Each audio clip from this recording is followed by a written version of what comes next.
tingkatan 1, tajuk sisa domestik.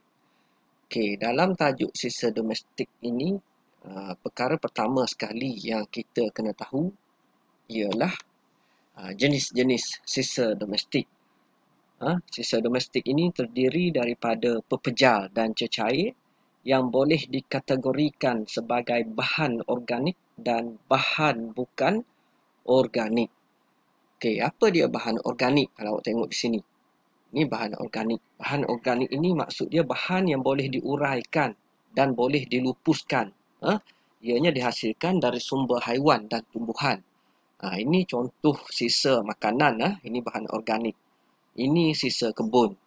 Dan ini kertas.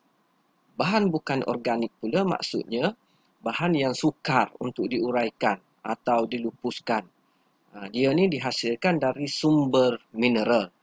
Sumber mineral ini maksudnya bahan yang wujud secara semula jadi. Contohnya logam, petroleum, biji timah.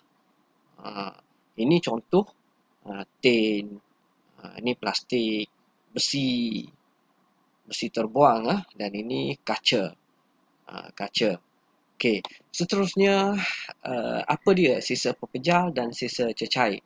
Ini contoh sisa pepejal. Sisa pepejal ni benda yang boleh dipegang, yang pejal. Sisa makanan, botol kaca, botol plastik, kertas. Manakala sisa cecair pula, ini contohnya sisa minyak masak, sisa kumbahan, air longkang. Itu sisa domestik, sisa pepejal dan sisa cecair. Okey. Jadi apakah kesan pembuangan sisa domestik di Malaysia? Yang pertamanya, ianya boleh menyebabkan pencemaran.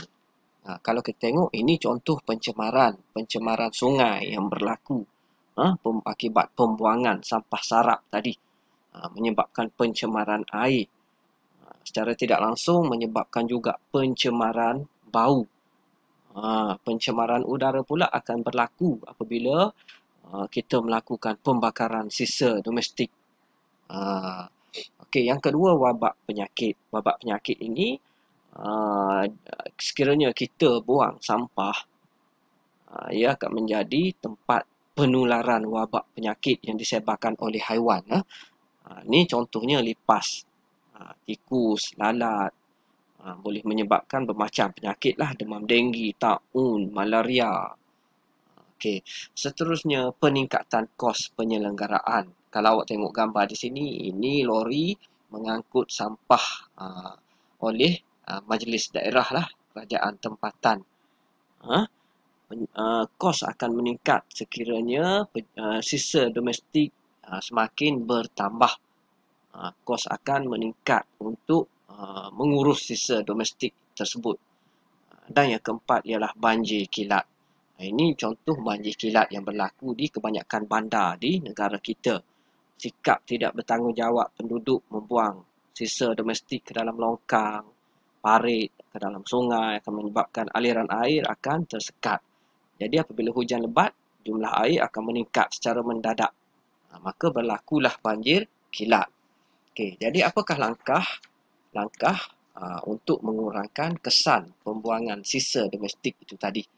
Okey, yang pertamanya kita kena amalkan 3R. Apa maksud 3R? Amalan 3R ini kebanyakan negara di dunia sudah membuatnya. Okey, 3R di Malaysia ini ialah R yang pertama ialah reduce. Reduce ni maksudnya kurangkan. Mengurangkan apa-apa yang boleh menyebabkan sampah. Itu maksud reduce. Yang kedua ialah reuse. Reuse ini, yang kedua reuse ini maksudnya guna semula. Kita guna semula bekas minuman, surat khabar, majalah. Itu maksud reuse. R yang ketiga ialah recycle. Recycle ni maksudnya kitar semula.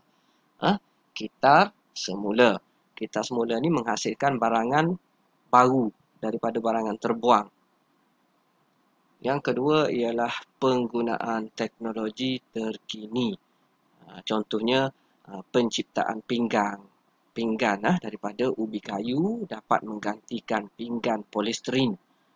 Jadi pinggan ubi kayu ini apabila kita bakar dia akan hancur.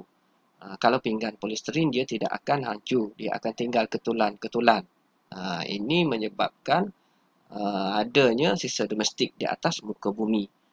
Okay, yang ketiga, penguatkuasaan undang-undang. Penguatkuasaan undang-undang ini kita ada bermacam-macam akta lah bagi mengenakan denda, mengenakan tindakan pada pihak yang membuang sampah merata-rata. Itu maksud penguatkuasaan undang-undang. Contohnya kita ada akta pengurusan sisa pepejal. Yang keempat, pendidikan. Pendidikan ini kita kena beri kesedaran tentang penjagaan alam sekitar.